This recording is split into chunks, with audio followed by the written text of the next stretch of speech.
Në Golimbas të Sevasterit, drejtuesi politik i Partisë Demokratike në qarkun e Vlorës Bujar Leskaj prezantoi kandidatin për deputet Ridvan Mersini, ndërsa paraqiti edhe programin e emergjencës si dhe pikat nga programi bujqësisë. Leskaj shoqërohej në këtë takim edhe nga kandidati për deputet Atir Doxha, kryetari i Partisë Demokratike Selenis Leonard Rakipaj, ish kryetari i Bashkisë së Selenisës Përparim Shameti, ish kryetari i Partisë Demokratike Selenis Sezai Balilaj, sekretari i Degës Zëfrim Tragaj, si dhe nën kryetari i Partisë Demokratike Selenis Gjulio Maraj, e po ashtu edhe nga kryetari i grup seksionit Bedri Aliaj.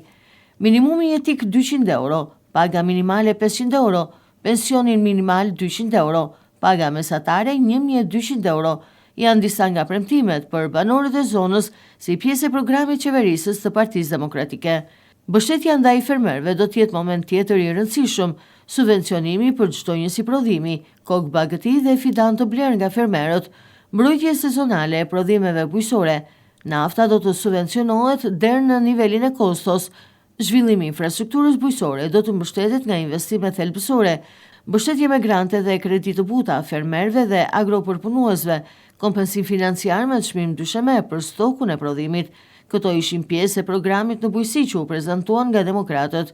Drejtuesi politik i Partisë Demokratike në qarkun e Vlorës Bujar Leskaj u bëri thirrje banorëve të Golimbasit në Sevaster të votojnë numrin 1, koalicionin Partia Demokratike Aleanca për Shqipërinë Madhështore.